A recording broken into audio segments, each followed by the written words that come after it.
भयभीत अवस्था में हैं, प्रभु परमेश्वर हमारे साथ है। वो इमानुएल परमेश्वर बनके हमारी वो हर तरह की हमारी वो इस्तेमाल करते हैं और हमारी सामर्थ्य देते हैं। इसलिए परमेश्वर को मैं धन्यवाद देता हूँ। आइए आज का ये उपासना शुरू करते हुए हम लोग परमेश्वर के पास जाए, धन्यवाद दें और प्रार्थना करें। हमारी सामर्थ्य परमेश्वर, धन्यवाद देते हैं प्रभु जी आपकी हर कृपा के लिए, आपकी हर अनुग्रह के लिए। प्रभु जी हम धन्यवाद देते हैं। आप ही हमारे सृष्टिकर्ता परमेश्वर, आप ही हमारे लालन पालनकारी परमेश्वर, आप ही हमारे जीवन को रक्षा करने वाले परमेश्वर। और प्रभु जी आप ही हमारे परमेश्वर जो कि हमारे साथ रहकर ये धरती पर हमें जीवितों के बीच में स्थान दिए हैं। हाँ प्रभु जी, जब ये संसार कोरोना के मार चल रहा है, ना कभी आप हमें छोड़ा न त्यागा, इसलिए हम धन्यवाद देते हैं। प्रभु जी 13 सप्ताह हो चुका है, हमारे कलीसिया बंद हुआ है, लेकिन आप हमें विभिन्न माध्यम से आपके पास लाए हैं और हमारे आत्मिक जीवन को संवारा है, इसलिए हम धन्यवाद देते हैं। आज जितने भाई बहन, जितने परिवार ये जूम के माध्यम से जुड़े हैं, सबको दया कर। और प्रभु जी उनके जीवन में प्रभु बहुत आयत से आप काम कर पिता। जो लक्ष्य लेकर हम सब आए हैं, इकट्ठा हुए हैं, संगति में आए हैं प्रभु जी, ये लक्ष्य को पूरे करने के लिए आप हम सभी का सहायता कर प्रभु। कोई भी कारण के लिए जो परिवार आज जुड़े नहीं है, प्रभु जी इस कारण को आप जानते हैं और प्रभु जी आप इनके साथ रहे। आने वाले दिनों में जैसे ये परिवार भी हमारे साथ जुड़ सके, प्रभु इसे कृपा कर। आज आपका महिमा के लिए जो गाना हम लोग गाएंगे, जो वचन हम लोग पढ़ेंगे, जो गवाही हम लोग देंगे, और प्रभु जी जो कुछ भी काम हम करने जा रहे हैं प्रभु जी, इसके ऊपर आपका अनुग्रह हम चाहते हैं प्रभु। प्रभु जी मांगते हैं आपके दास जो आज आपके वचन लेके हमारे सामने आ रहे हैं, उन्हें भी आप दया कर, आपके सलीब के आड़ में उन्हें छुपा पिता, और वचन के द्वारा आप हम सभी के हृदय में बातें कर। प्रार्थना सुने हैं, धन्यवाद देते हुए ये छोटी सी विनती प्रभु यीशु मसीह के नाम से मांगते हैं, सुन और ग्रहण कर। आमीन। आइए हम सब मिलकर परमेश्वर की नाम की जय जयकार करें और एक गाना गाएंगे, बोलो जय मिलकर जय।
धन्यवाद।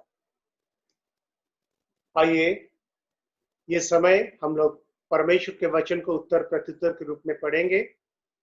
आज के वचन जो हम सब पढ़ने जा रहे हैं ये है वचन संहिता, उसका 23 अध्याय 1 आयत से लेकर 6 आयत तक। वचन संहिता इसका 23 अध्याय 1 आयत से लेकर 6 आयत तक हम लोग सब पढ़ेंगे। पहले मैं पढ़ूंगा, इसके बाद आप पढ़ें। यहोवा मेरा चरवाहा है, मुझे कुछ घटी ना होगी। वो मुझे हरी हरी चराइयों में बैठाता है, वो मुझे सुखदाई जल के झरने के पास ले चलता है। वो मेरे जी में जी ले आता है, धर्म के मार्गों में वो अपने नाम के निमित्त अगुवाई करता है।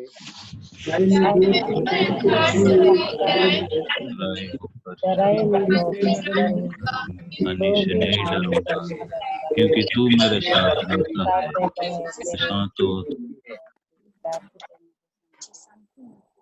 तू मेरे सताने वालों की सामने मेरे लिए मेज बिछाता है। तूने मेरे सिर पर तेल मला है, मेरा कटोरा उमड़ रहा है। निश्चय भलाई और करुणा सुनकर साथ साथ बने रहे और मैं यहोवा के हाँ। धन्यवाद। आइए इस समय हम सब एक साथ मिलकर विश्वास मत की पाठ करें।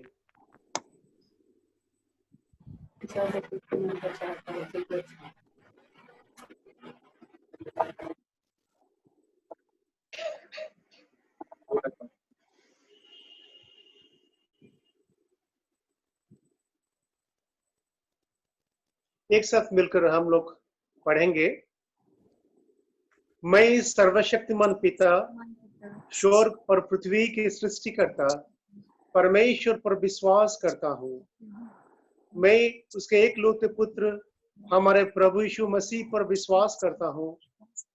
वो पवित्र आत्मा की सामर्थ से गर्भ में आए और कुमारी मरियम से जन्मे। उन्होंने पुन्तियुस पिलातुस के शासन में दुख भोगा। वो क्रूस पर चढ़ाए गए, मरे और गाड़े गए और मृतकों के लोक से उतरे। तीसरे दिन वो जी उठे। वो स्वर्ग पर चढ़ गए और पिता की दाहिनी ओर विराजमान हुए। वो जीवितों और मृतकों के न्याय करने के लिए आएंगे। मैं पवित्र सर्वलोक की कलीसिया पर संतों की संगति, पापों की क्षमा, देह के पुनरुत्थान और शाश्वत जीवन पर विश्वास करता हूँ। आमीन।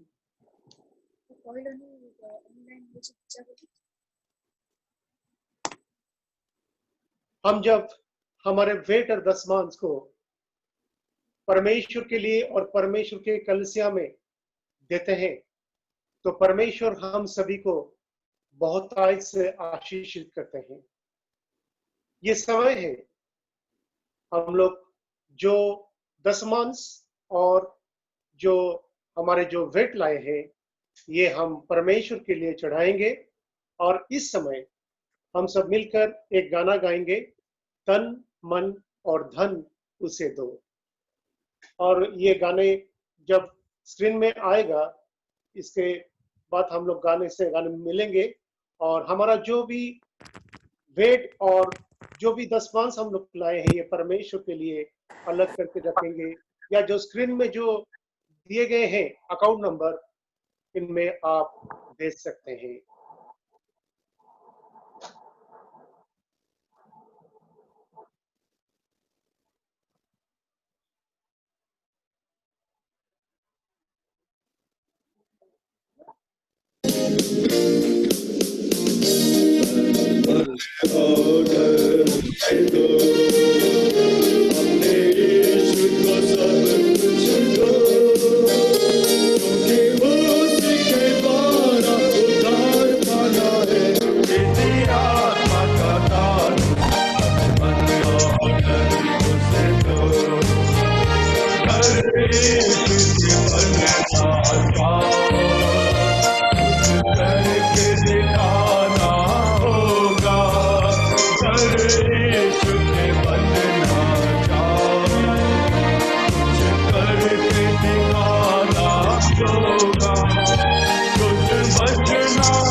देखा गले कौन टाइम और धन्यवाद।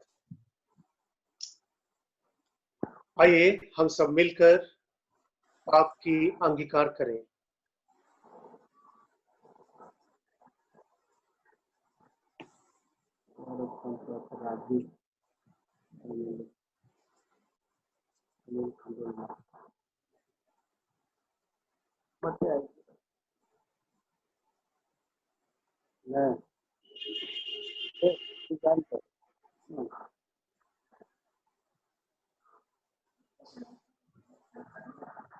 नहीं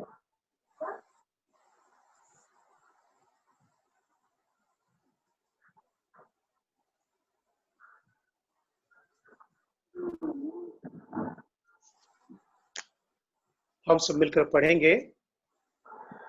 हे सर्वशक्तिमान परमेश्वर, बोला था हमारे स्वर्गीय पिता, हमने मन, वचन और कर्म से आपके विरुद्ध और एक दूसरे के विरुद्ध पाप किए हैं।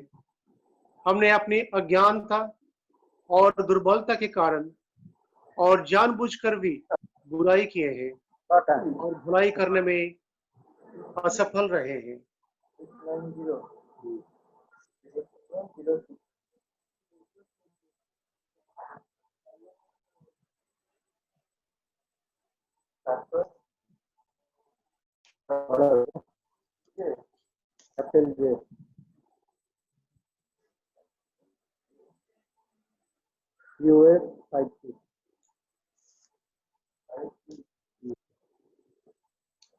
फिर से हम लोग पढ़ेंगे। हे सर्वशक्तिमान परमेश्वर, हमारे स्वर्गीय पिता, हमने मन, वचन और कर्म से आपके विरुद्ध और एक दूसरे के विरुद्ध पाप किए हैं। हमने अपनी अज्ञानता और दुर्बलता के कारण और जानबूझकर भी बुराई किए हैं और भलाई करने में असफल रहे हैं। इन सब पापों के लिए हम सचमुच दुखी हैं और अंतःकरण से पश्चाताप करते हैं। आपके पुत्र यीशु मसीह ने हमारे लिए अपने प्राण दिए। उन्हीं के कारण हमने जो पाप किए हैं उनको क्षमा कीजिए और ये वर दीजिए भविष्य में हम नया जीवन पाकर सदा आपकी सेवा करें, ताकि आपके पवित्र नाम की महिमा हो। आमीन। जो भाई बहन सचमुच अपने पाप की अंगीकार करते हैं और परमेश्वर जैसे वो हम सभी के साथ एक वचन बांधा है कि ये हमारे पाप को क्षमा करके हमें धार्मिकता के माध्यम से और ले जाते हैं, वो हमें भी वो सच्चाई में क्षमा करते हैं। आमीन।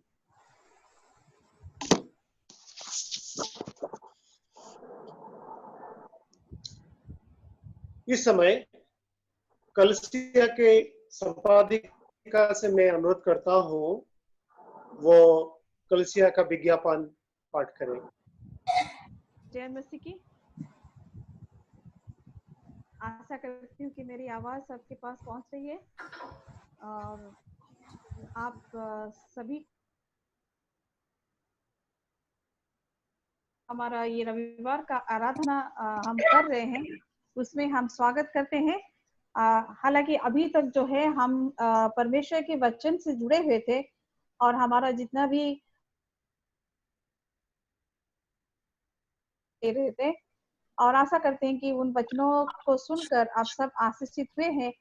लेकिन फिलहाल बहुत दिन हो गया हम लोग एक दूसरे से मिल नहीं पाए, देख नहीं पाए, इसीलिए हमने सोचा कि क्यों ना हम जूम में करें ताकि हम अपने परिवारों को मिल सके और देख सके, क्योंकि पता नहीं ये लॉकडाउन कितने दिन तक चलेगा।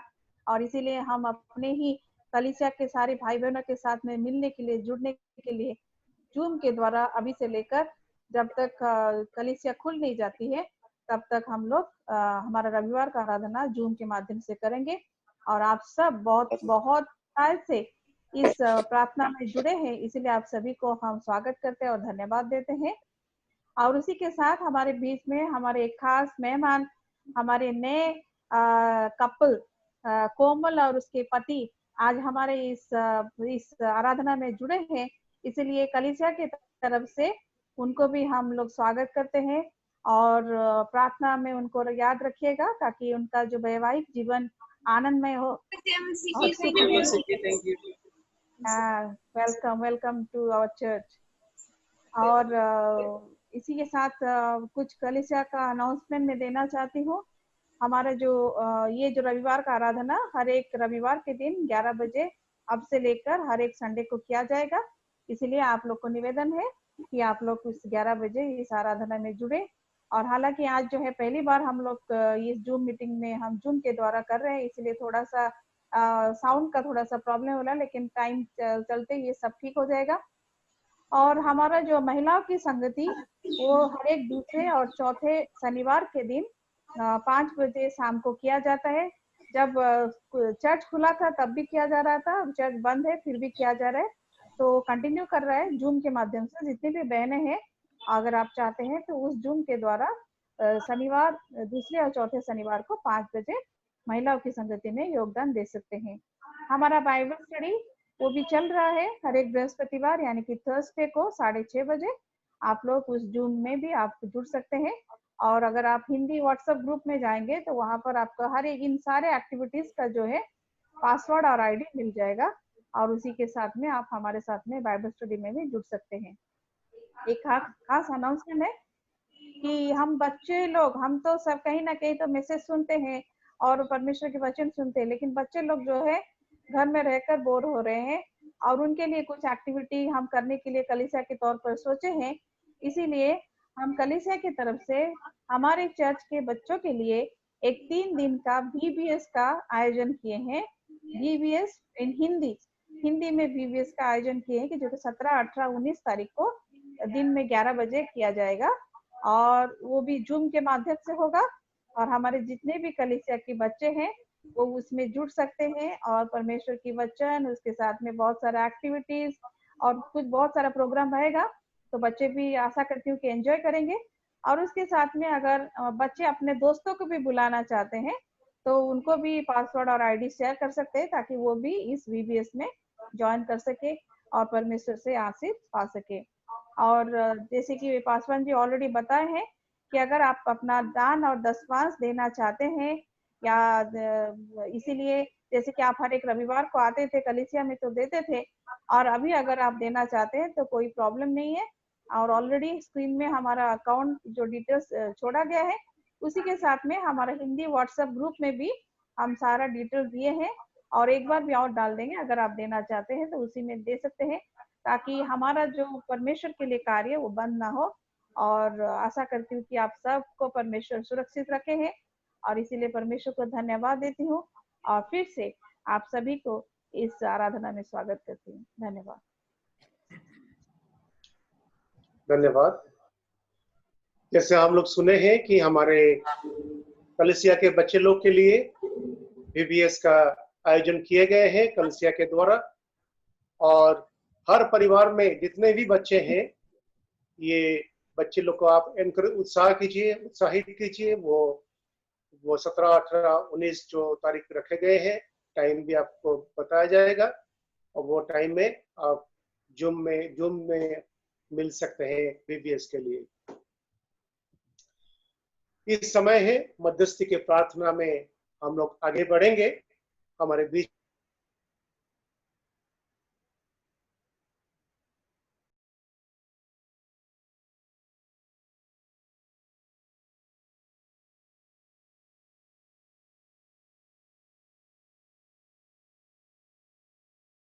आइए हम इस समय प्रार्थना में जाते हैं।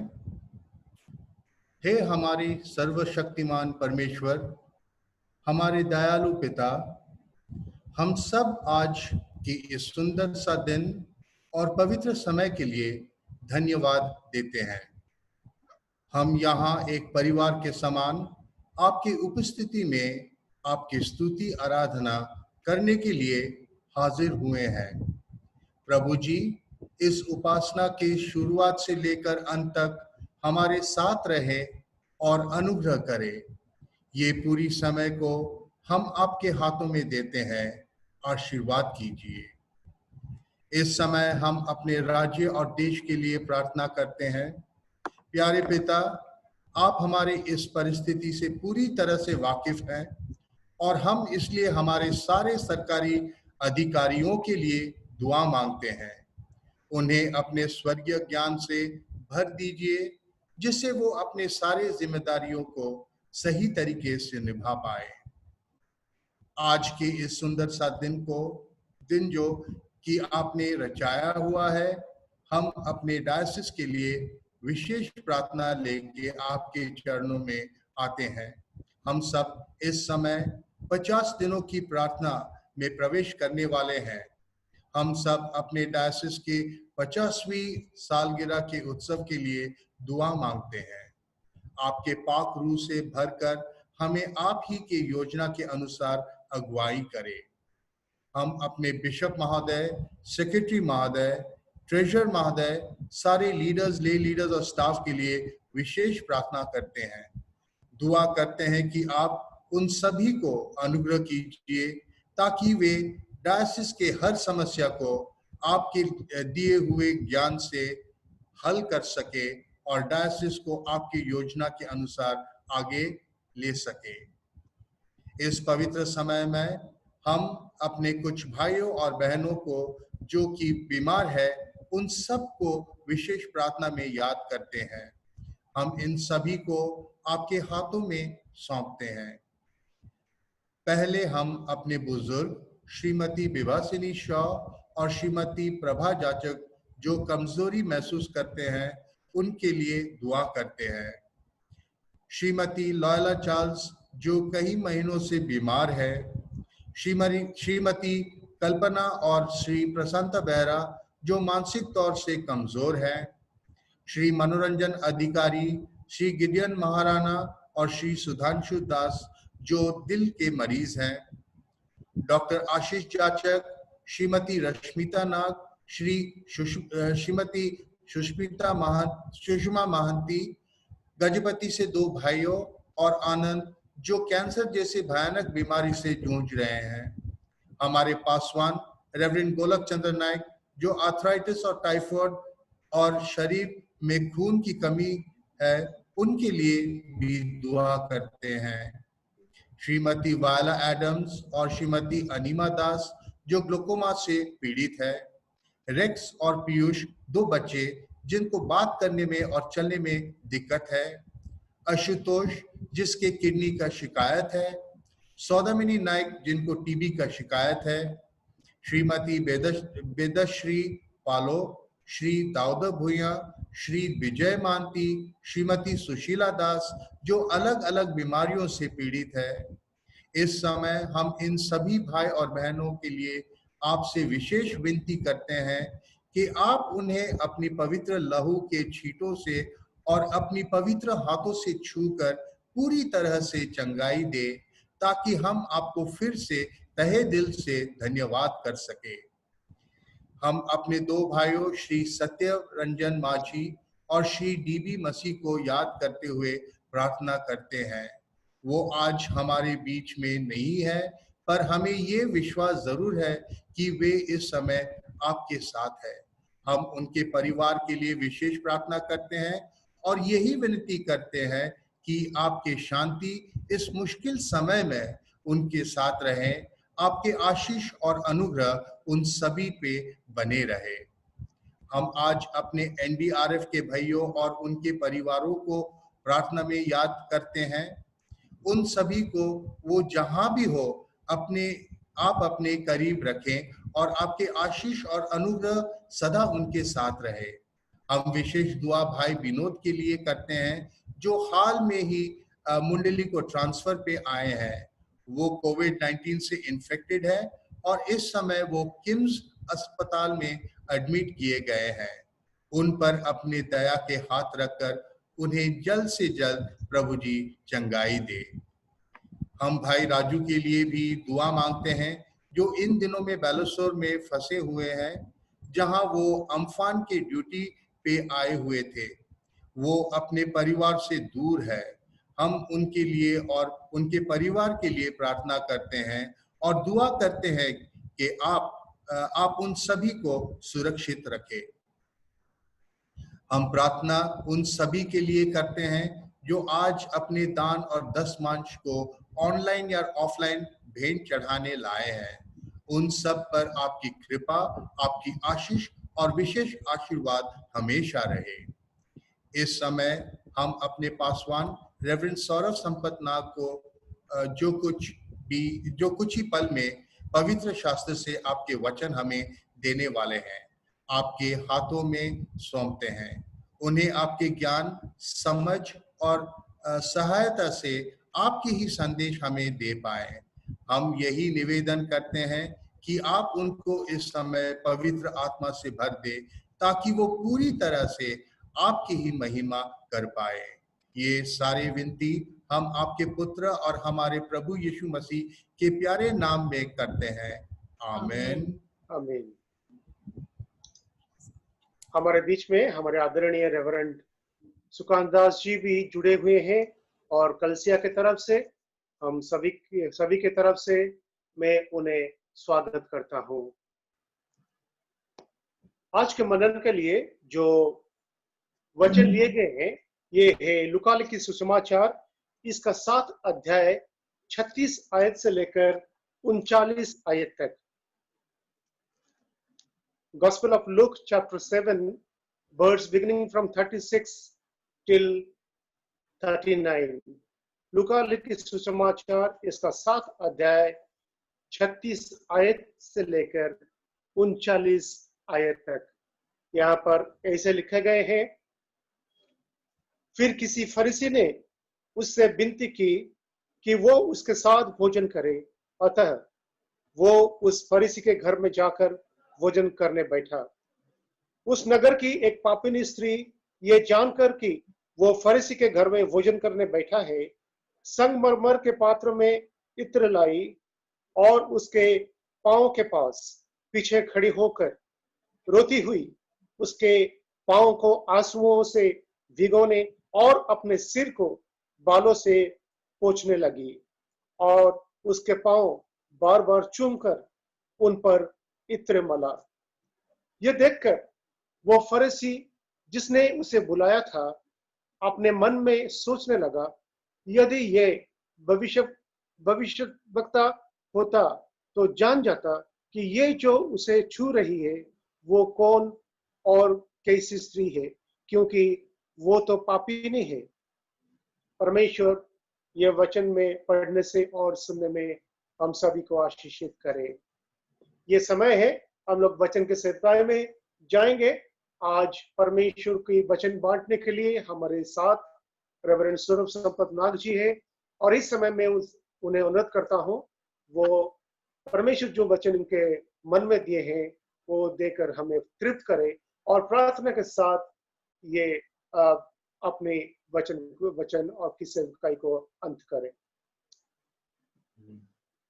प्रभु यीशु मसीह के महान नाम में मैं आप सबको मेरा नमस्कार देता हूं। परमेश्वर को धन्यवाद देता हूं कि जूम के माध्यम से हम सबको आज परमेश्वर का वचन सुनने के लिए उसने यह मौका दिया है और विश्वास करता हूं आप लोग सब लोग भी अच्छे हैं।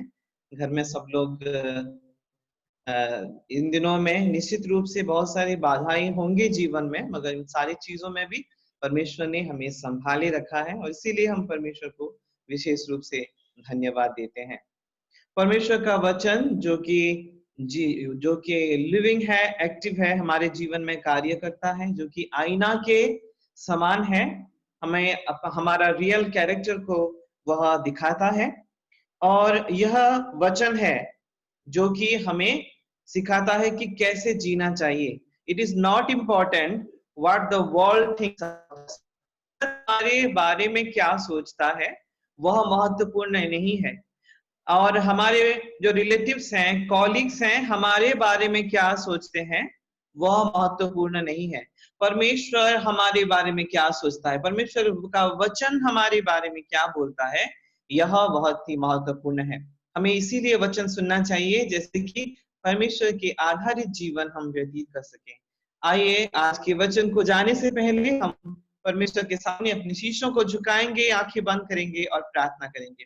प्यारे परमेश्वर, हमारे जीवित पिता, हम आपको धन्यवाद देते हैं इस समय के लिए जब आपकी वचन को सुनने के लिए हम जा रहे हैं। अपनी पवित्र आत्मा की सहायता दीजिए प्रभु, हम सबके कानों को, हम सबके हृदयों को खोलिए जैसे कि आपके वचन को ग्रहण करें और उसके अपने जीवन में प्रयोग में ला सकें। इसीलिए आप हम सबकी सहायता कीजिए पिता।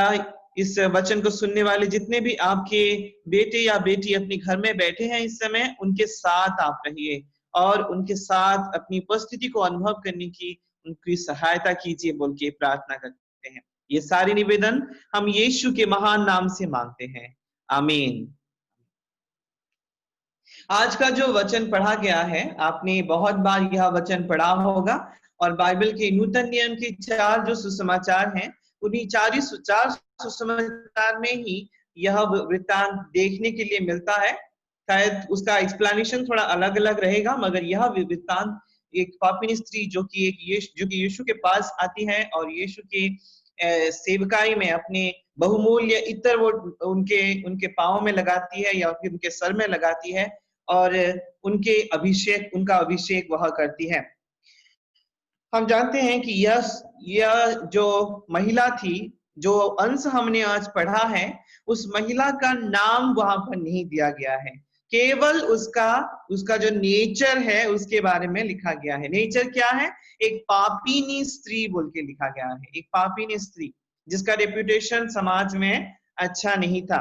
और यह विषय लिखने का और एक कारण भी है क्योंकि लूका लिखित सुसमाचार अगर आप पढ़ेंगे, वहां पर ज्यादातर यीशु मसीह बच्चों को और दरिद्र लोगों को, पोर लोगों को, महिलाओं को और समाज में जो लोग बहुत ही बहुत ही लो स्टैंडर्ड में हैं, उनके लिए प्रभु यीशु मसीह का कंसर्न को दिखाया जाता है। और इस समय में भी जब प्रभु यीशु मसीह इस महिला के संस्पर्श में, उसके कांटेक्ट में आते हैं, that is to prove that God in the form of Jesus, यीशु के माध्यम से बताना चाहते हैं कि जो भी इस जगत में, इस संसार में अवहेलित अवस्था में है, नेग्लेक्टेड है, परमेश्वर उन सबके साथ वह खड़ा है। आज के वचन में हमने आज जो देखा है कि यीशु शेमोन नाम के एक फरीसी के यहाँ पर वह अतिथि बनकर वहां पर जाते हैं और वहां जाने के समय में इस महिला को जब पता चलता है, यह महिला यीशु के पास वह आती है और यीशु के पास आकर वह क्या करती है, हम जानते हैं कि एक इत्र, बहुमूल्य इत्र को उनके पांव में लगाती है, आंसू से उनका पांव को वह पोंछने लगती है। यीशु मसीह जब जगत में थे, बहुत सारे लोग बहुत सारे उद्देश्य लेकर उनके पास आते थे। कुछ लोग उनके पास आते थे चंगाई पाने के लिए, कुछ लोग उनके पास आते थे उनका वचन सुनने के लिए। फरीसी सदुकी जैसे लोग उनके पास आते थे जैसे कि उनको प्रश्न पूछ सकें और उनका मजाक उड़ा सकें या फिर दुविधा में उनको डाल सकें, इसीलिए आते थे। कुछ लोग जकियास के जैसे लोग आते थे कि देखने के लिए कि कैसा है यीशु। मगर यह महिला जो आती है यीशु के पास, वह कुछ पाने के लिए नहीं, मगर आत्मिक रूप से जैसे उसको चंगाई मिले उसी के लिए वह आती है। आजकल अगर मिनिस्ट्री में भी हम देखेंगे, बहुत सारे लोग जो मिनिस्ट्री में सेवकाई करते हैं, अगर हम हीलिंग मिनिस्ट्री का बात करेंगे, बहुत सारे लोग चले आएंगे, चलो प्रार्थना हो रहा है, पास्टर जी एक हीलिंग मिनिस्टर आए हैं, जो कि प्रार्थना कर रहे हैं हम लोग सुस्त हो जाएंगे। बहुत सारे लोग चंगाई पाने के लिए आते हैं, बहुत सारे लोग विशेष रूप से उस वक्ता को देखने के लिए, अगर बहुत ही वेल नोन फिगर होंगे तो चलो देखते हैं कैसे हैं वो बोल के, और इसी प्रकार से बहुत सारी चीज लेकर हम आते हैं। मगर मैं बोलना चाहूंगा आज यह बात कि अगर हम अपनी आत्मिक चंगाई के लिए, जो हमारे अंदर है, जो इनर बीइंग है, उसके हीलिंग के लिए अगर हम प्रयास नहीं कर रहे हैं तो जरूर हम लोग कहीं ना कहीं there is something lacking in us. इस महिला में एक प्रोमिनेंट बात क्या था कि वो चाहती थी कि उसके पाप जैसे कि क्षमा हो सके, क्योंकि अगर ये 7वां अध्याय का 36 से लेकर 50 तक आप पढ़ेंगे, वहां पर आपको देखने के लिए मिलेगा the ultimate reason of this woman to come near to Jesus was, क्यों आई थी, जैसे कि उसके पाप यीशु मसीह के द्वारा धुल जाए। और यीशु मसीह उसे 49 और 50 में बोल रहे हैं कि तुम्हारे पाप धुल गए हैं बोल के। और हम जानते हैं कि वह संगमरमर में एक पात्र में इत्र लाई और यीशु के पांव वह पोंछने लगी। मैं आने वाले समय में जरूर बोलूंगा कैसे कि the best thing she brought for Jesus, जो कि उत्तम विषय है वो यीशु के लिए, यीशु के निकट वह लाई। यह महिला जब यीशु की सेवकाई कर रही है, उस समय में हम आज के वचन में हमने पढ़ा है कि मन ही मन में सिमोन ने बात करना शुरू कर दिया। क्या बात करना शुरू कर दिया कि अगर यीशु सच में भविष्यवक्ता होते, अगर सच में प्रॉफिट होते, तो उनको पता चल जाता कि कैसी महिला उनको छू रही है। शायद यीशु मसीह सच में प्रॉफिट नहीं होंगे, शायद इसीलिए उनको पता नहीं है। अगर आप अलग से वृत्तांत देखेंगे, मत्ती की वृत्तांत देखेंगे, तो वहां पर लिखा गया है, मत्ती की वृत्तांत में डिसाइपल्स जो थे, शिष्य जो लोग थे, वो लोग बोल रहे हैं कि ये जो तेल तुम लाई और यीशु के अभिषेक में उनके पैरों में लगा रही हो, तो ये बहुत ही बहुमूल्य है, ये तो शायद गरीबों में बांटा जा सकता था। और यूहन्ना उसका 12वां अध्याय 4 से 5 अगर आप देखेंगे, वहां पर यहूदा इस्करियोत वो आ रहा है, बोल रहा है कि अरे वेस्ट हो गया ये जो तेल, वो तो वेस्ट हो गया, ये तो अच्छे काम के लिए, लोगों को, गरीबों को बांटने के लिए दिया जा सकता था। बहुत सारे लोग उसकी निंदा करने लगे और यीशु मसीह भी शायद उसी वेट में रह रहे थे कि कब सिमियोन मुझे बोलेगा, कि यीशु मसीह आपको पता नहीं शायद कब वो सामने आएगा। मगर सिमियोन जब अपने मन ही मन में कहने लगता है, तो यीशु मसीह खुद उसको बोलते हैं कि सिमियोन, मैं तुम्हें एक स्टोरी बोलने जा रहा हूँ, एक कहानी तुमको बोलूंगा। और उसके माध्यम से वो सिमियोन को बोलते हैं कि ये जो महिला कर रही है वो क्या कर रही है। यीशु मसीह ने उसके कार्य की बड़ाई की और यीशु मसीह ने उसको दूसरों की तरह उनको नेग्लेक्ट नहीं किया। यीशु ने इस स्त्री की कार्य को, अर्थात उसके समर्पण को, भावना को, यीशु के पास से आकर उसको दान करने की भावना को उन्होंने पहचाना। और उसकी विशेष रूप से अगर आप देखेंगे, उनको बोला है, यीशु मसीह ने बोला कि पृथ्वी में जहां कहीं भी सुसमाचार प्रचार किया जाएगा, इस महिला के बारे में बिना बोले सुसमाचार प्रचार किया नहीं जाएगा। मतलब शायद दूसरों की नजर में, डिसाइपल्स की नजर में, यहूदा इस्करियोत के नजर में, या फिर सिमियोन के नजर में वो महिला एक गिरी हुई महिला थी, मगर प्रभु यीशु के नजर में उसकी जो स्थान थी वह ऊंची थी, क्योंकि परमेश्वर, प्रभु यीशु, उसका जो व्यक्तित्व था, एक पापिनी स्त्री का व्यक्तित्व को ना देखकर उसके मन को देख रहे थे कि उसके मन में क्या है, उसकी किस भावना से वो यीशु के पास आई है। प्यारे कलीसिया, मैं आज आपको बोलना चाहूंगा, हमारे बीच में बहुत सारे प्रभु के दास हैं, बहुत सारे कलीसिया के विश्वासी हैं, जो कि हम अपने जीवन में कार्य कर रहे हैं, मगर परमेश्वर हमारे जीवन के हर कार्य को देखने से पहले हमारे जीवन में हम किस आधार पर, किस प्रकार से परमेश्वर के सामने आ रहे हैं, वो हमारे मन को परखता है। और जरूर ही आपके और मेरे मन को वह परख कर वह कार्य करता है। लेट अस दिस टाइम, जब हम लॉकडाउन के समय में हैं, बहुत सारे कार्य में व्यस्त हैं, मैं बोलना चाहूंगा परमेश्वर से हम पवित्रता को मांगे, परमेश्वर से हम करुणा को मांगे कि परमेश्वर हमारे जो अंदर है, अंदर की चीज है, जो हमारा दिल है, और जो हमारे भावनाएं हैं उसको आप पवित्र कीजिए और उसी के आधार पर कार्य करने के लिए हमें सहायता दीजिए। आज मैं 3 विषय बोलूंगा इस महिला के बारे में जो कि हमें सीखने के लिए विशेष रूप से चाहिए।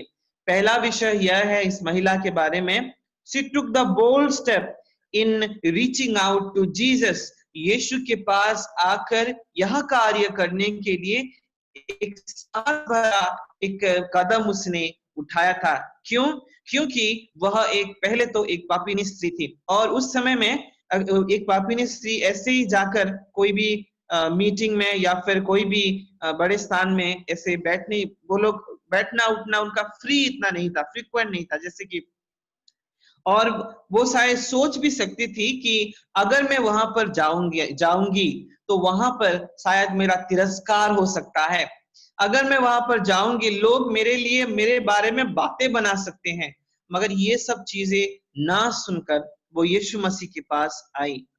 बहुत बार हमारे जीवन में भी यही जो चीज हम सोचते हैं कि अगर मैं करूंगा या करूंगी तो क्या होगा। हम बहुत बार बोल्ड स्टेप लेने में यीशु मसीह के लिए, परमेश्वर के लिए एक साहस भरा स्टेप लेने के लिए बहुत बार हम पीछे हट जाते हैं। हम सब लोग अपने कंफर्ट जोन में हैं, खाना है, पानी है, रिलेटिव्स हैं, सब कुछ अच्छा चल रहा है, मगर ये सारे कंफर्ट जोन से निकलकर परमेश्वर के लिए कार्य करना ये बहुत ही एक चैलेंजिंग बात है। मत्ती लिखित सुसमाचार उसका 27वां अध्याय 57 से 61 लिखा गया है। अरिमतिया यूसुफ के बारे में लिखा गया है। अरिमतिया यूसुफ क्या कौन था?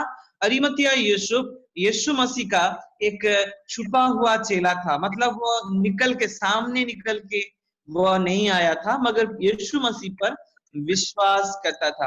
अरिमतिया यूसुफ वो था जो कि यीशु मसीह की मृत शव को, उसका खुद का था, वो कब्र में उसने यीशु मसीह का वह सबको उसने वहां पर रखा था। यह वही आदमी है जो कि पिलातुस के पास जाकर उनको यीशु मसीह का उनका सबको वो मांगता है। मगर अगर हम सोचेंगे इसका कार्य क्यों महत्वपूर्ण है, why it is so bold, क्योंकि जब यीशु मसीह क्रूस पर चढ़ाए गए उसी समय में उनके सारे डिसाइपल उनको छोड़ के चले गए, सारे उनके चाहने वाले उनको छोड़ के चले गए। अगर हम सोचेंगे ये वही डिसाइपल थे जिन्होंने यीशु मसीह को पानी पर चलते हुए देखा था, भूतों को निकालते हुए देखा था, और 5 रोटी और 2 मछलियों को 5000 से ज्यादा लोगों को खिलाते हुए देखा था, आंधी और तूफान को बंद करते हुए देखा था।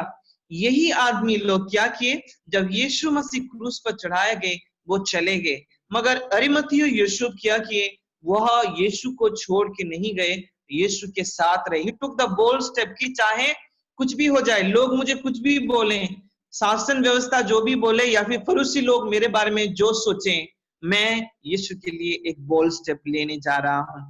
इस समय में इस महिला को भी हम अगर देखेंगे, शायद अगर वो बहुत कुछ सोचती तो यीशु के सामने नहीं आ सकती थी, मगर उसने सारी लोगों के ताने या फिर ये सब कुछ छोड़कर यीशु मसीह के पास वह आई। अगर मदर टेरेसा के जीवन में भी अगर हम सोचेंगे, mother Teresa was the first lady जो कि सोशल वर्क के लिए अपने रोमन कैथोलिक ट्रेडिशन से वो पहले आई।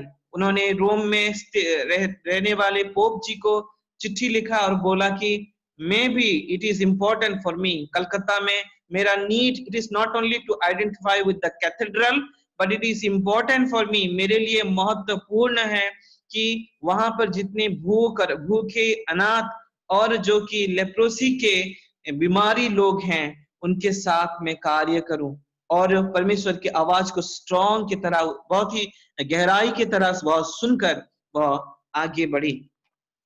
दूसरा विषय इस महिला के बारे में हमें सीखने के लिए मिलता है वह है कि she went to Jesus to get the spiritual healing, to get the spiritual healing.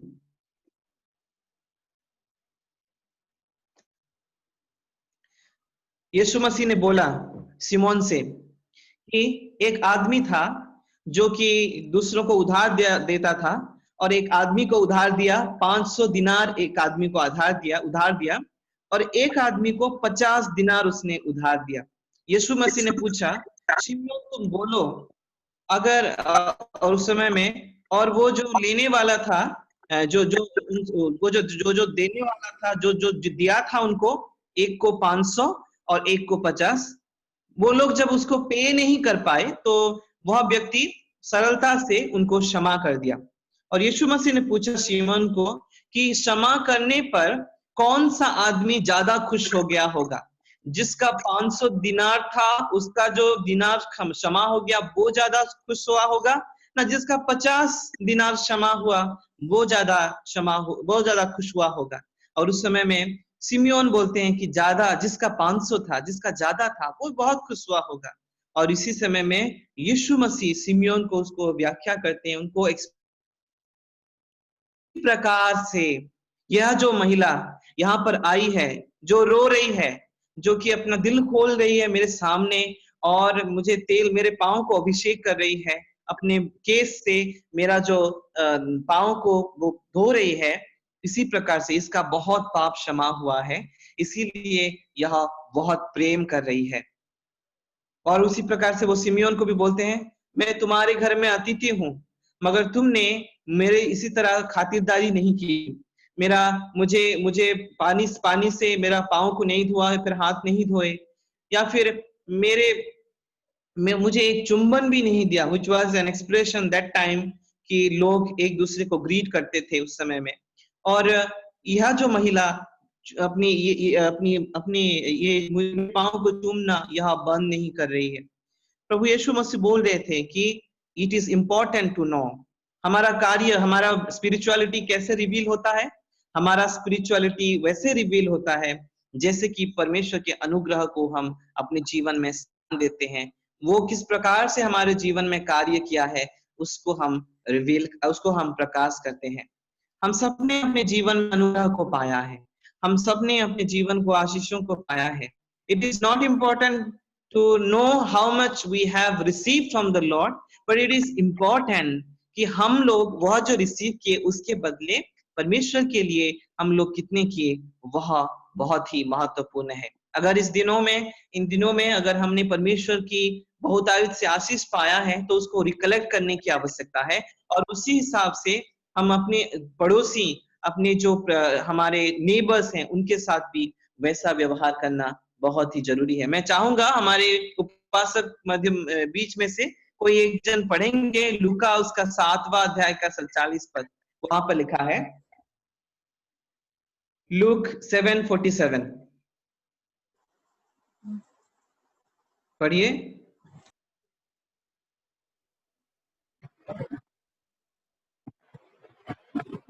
इसलिए मैं तुझसे कहता हूँ कि इसके पाप जो बहुत थे क्षमा हुए, क्योंकि इसने बहुत प्रेम किया। पर जिसका थोड़ा क्षमा हुआ है वो थोड़ा प्रेम करता है। हमने सुना, मैंने जो बोला, जिसका थोड़ा क्षमा किया गया है वह थोड़ा। मैं आपको एक रियल इंसिडेंट बोलना चाहूंगा। जब मैं बाइबल कॉलेज में था, बाइबल कॉलेज में अध्ययन कर रहा था, उस समय में हमारा सैटरडे को एक फ्री डे रहता था, मतलब सोमवार से शुक्रवार तक हमारा क्लासेस चलते थे, और शनिवार को एक फ्री समय रहता था, क्योंकि रविवार को प्रैक्टिकल के लिए बच्चे लोग निकल जाते थे, अलग चर्च में, कलीसिया में जाते थे, प्रचार होता था, इसीलिए शनिवार का समय सबसे फ्री था। और शनिवार के समय लोग क्यों बिताते थे, कैसे बिताते थे? बहुत सारे स्टूडेंट वो लोग शॉपिंग करने के लिए, कुछ खरीदने के लिए चले जाते थे, कुछ लोग बाहर कुछ देखने के लिए, मतलब कुछ नई जगह देखने के लिए वो लोग चले जाते थे, या फिर दोस्तों के बीच में एक साथ बिताते थे, कुछ लोग असाइनमेंट करते थे। उन्हीं के बीच में एक भाई थे आंध्र प्रदेश से, और उनका नाम था अजय, और वो अभी भी मेरे कांटेक्ट में हैं। जब भी शनिवार होता था वो अकेले इतने सारे ट्रैक वो लोग पकड़ेंगे, वो दो पकड़ के वो जाएंगे और दूर गांव में या फिर बस्ती में वो जाकर वहां पर बांटने लगेंगे। एक बार मैंने पूछा कि आपको क्या मोटिवेट करता है कि ये ट्रैक लेकर शनिवार का समय, जो कि सब कोई अपने हित के लिए, अपनी अच्छाई के लिए यूज कर रहे हैं, आप ट्रैक लेकर जा रहे हो? तो उस समय मैं बोला कि परमेश्वर ने मुझे जिस प्रकार से बचाया है, मेरे पापों से मुझे निकाला है, और जैसा मेरा सिचुएशन था मुझे चंगाई दी और मेरे परिवार को निकाला है, अगर मैं सारा जीवन भी ये कार्य करूं, हर दिन भी ऐसे कार्य करूं, तो भी मैं उसको वापस नहीं कर सकता। अगर परमेश्वर के लिए हमारे जीवन में प्रेम रहेगा, automatically that will reveal in our work. मैं चाहता हूं कि इन दिनों में जब अपने घर में हैं, परमेश्वर के प्रति प्रेम को दिखाइए। बहुत सारे माध्यम हैं जैसे जिस तरह से आप अपने प्रेम को परमेश्वर के लिए दिखा सकते हैं। It is through prayer, praying for others, helping others, और to be active participant in organizing thing. इन दिनों में हमारा प्रेयर का समय जब चलेगा, 50 दिन का समय चलने वाला है प्रेयर का, उस समय में भी your participation is very very needed. तीसरा विषय यह है कि she had an attitude of giving. उनका एक देने का, उनके लुटाने का परमेश्वर के प्रति एक एटीट्यूड था, एक स्वभाव था। और वह हम देखते हैं मार्क लिखे सुसमाचार उसका 14 अध्याय का 3 पद अगर पढ़ेंगे, वहां पर लिखा गया है कि उसने जटामांसी का वह तेल लेकर उस पात्र को तोड़ा और शेष बिंदु तक उसको उंडेला। अर्थात वह जटामांस की वह तेल को लेकर 1 बिंदु 2 बिंदु डालकर उसने रख नहीं दिया, पूरी तरह से उसने तोड़ा उसको और संपूर्ण रूप से उसको दिया। जब वो तोड़ा, उसकी महक, उसकी जो खुशबू सारी रूम को कवर किए और सब लोग जान ले पाए कि ये तो बहुमूल्य है। जब हमारा जीवन में हम परमेश्वर के सामने खुद को तोड़ते हैं, नम्र करते हैं और सब कुछ उसके सामने डालते हैं, अपना समय, अपना पैसा, अपना रिसोर्सेस, अपना विश्वास, सब कुछ, अपना परिवार, तो हम परमेश्वर के सामने ग्रहणीय होते हैं। हमारे महक, हमारे सुबास और हमारा जो खुशबू है वो लोगों के सामने उनको सामने विशेष रूप से वो दिखाई देता है। इस समय में एक बात मैं बोलना चाहूंगा जो कि बीते हुए समय में मैं WFCS में बोला था। पिछले दिनों में, अर्थात may be 5 years or 10 years before, मैंने देखा है कि जो परिवार के माएँ रहते थे वो लोग मुट्ठी दान देते थे।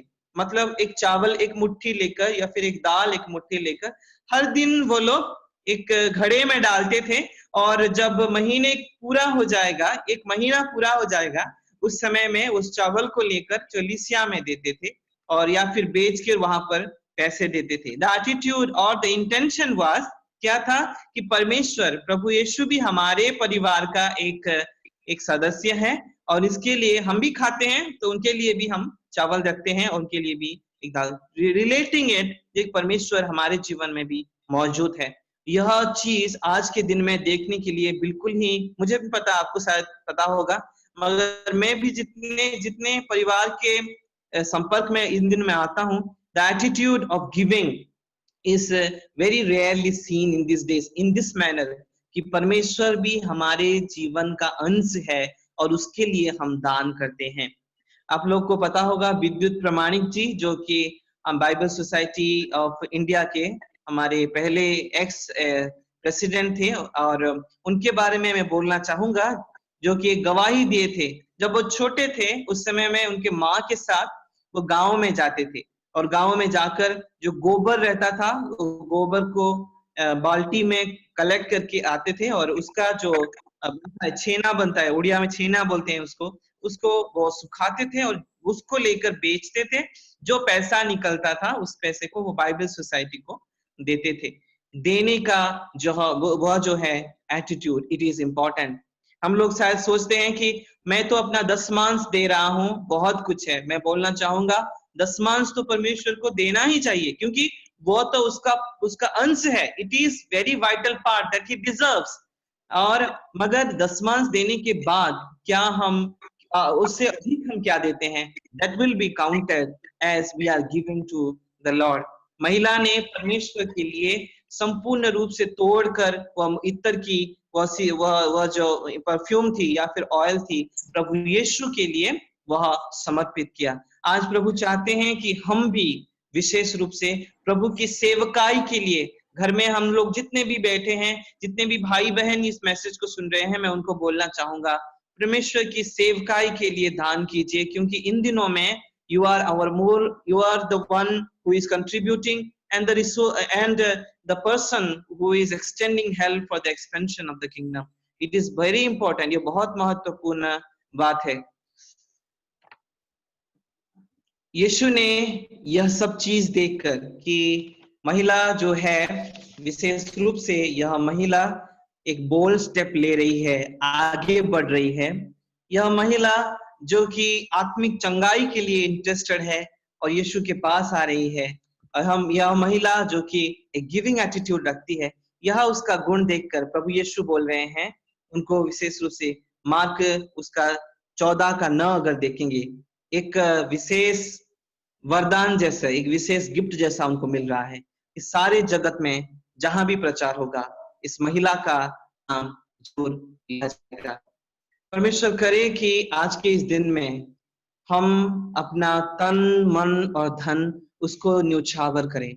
परमेश्वर करे कि हम अधिक से अधिक समय परमेश्वर के लिए बिताएं, उनके लिए बिताएं। मैं जानता हूं हमारे बीच में बहुत सारे ऐसे भी परिवार बैठे हैं जो बहुत कठिनाई लेकर जा रहे हैं, जिनके शारीरिक व्याधियां हैं, जिनके फाइनेंशियल प्रॉब्लम है, मगर उनको भी मैं यह बोलना चाहूंगा, जरूर परमेश्वर के लिए अपने आप को समर्पित कीजिए, प्रार्थना में, देने में, वचन में, इन दिनों में, और परमेश्वर देखिएगा आपके परिवार को कैसे बहुतायत से आशीषित करता है। परमेश्वर हम सबको अपनी आशीष दे। आमीन।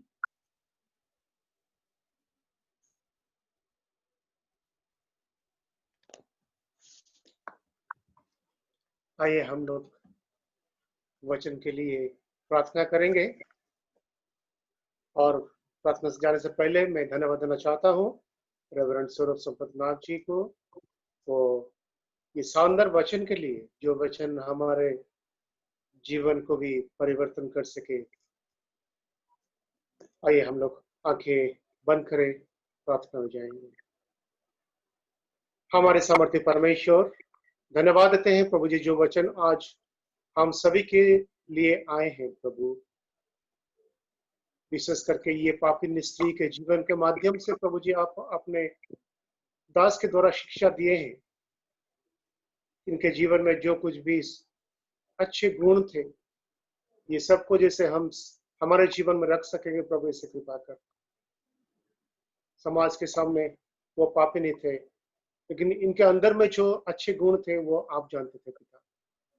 इसलिए तो प्रभु जी आप एक मौका दिए इनको आपके पास आने के लिए, धन्यवाद देते हैं। जितने भाई बहन, जितने परिवार प्रभु जी आज यूट्यूब के माध्यम से और जूम के माध्यम से जुड़े हुए हैं, सबको आप दया कर आने वाले सप्ताह सबके जीवन में बहुत आयत से प्रभु आशीष भर दे पिता। और प्रभु जी सबको आप सुरक्षित रख, विशेष करके कलीसिया के जो भाई बहन लोग जो बीमारी में हैं, उनके लिए प्रार्थना करते हैं प्रभु जी, उन्हें दया कर और उन्हें चंगाई दे दे पिता। आपकी सामर्थ्य से सब परिवार को आप एक संगति में रहने के लिए प्रभु जी आप दया कर। और जो भाई बहन आज आए हैं प्रभु जी, सबके जीवन में आप बहुत अच्छे काम कर पिता। प्रार्थना सुने इसलिए धन्यवाद देते हुए ये छोटी सी विनती प्रभु यीशु मसीह के नाम से मांगते हैं, सुन और ग्रहण कर। आमीन। अब हमारे पिता परमेश्वर का प्रेम, प्रभु यीशु मसीह के अनुग्रह, पवित्र आत्मा के शांति, शक्ति और सहभागिता आपसे लेकर जीवन के अंत तक हम सभी के साथ बने रहे। आमीन। आइए हम लोग सब मिलकर स्तुति गान गाएंगे। प्रशंसा और स्तुति हो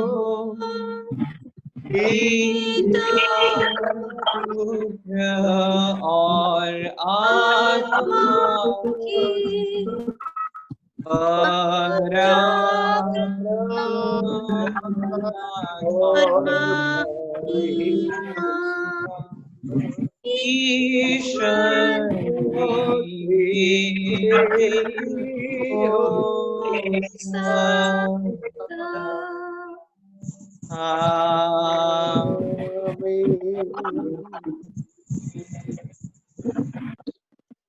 उपासना यहाँ पर समाप्त होता है। शांति से जाइए और परमेश्वर के काम कीजिए। सबको फिर से जय मसीह की। जय मसीह की। जय मसीह की। सबको जय मसीह की। सुकांत भाई नमस्कार। So nice to see you. नमस्कार। आओ आमोस आओ